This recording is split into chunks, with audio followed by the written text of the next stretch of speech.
uncertainty of return and risk. Uncertain means unpredictable, which you can't predict.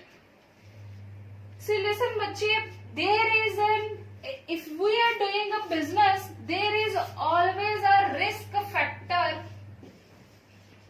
in business. There is always a risk factor in business. Why? Because it is not compulsory that if you are producing some goods and in return you get profit. There is also a possibility of loss.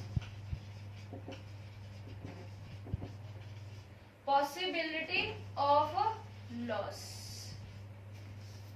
Possibility of loss is considered to be a risk that arise in business. So, businessman will always not earn profit.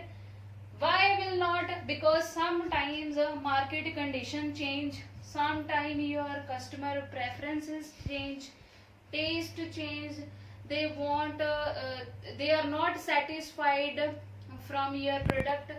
So maybe you will get loss rather than profit.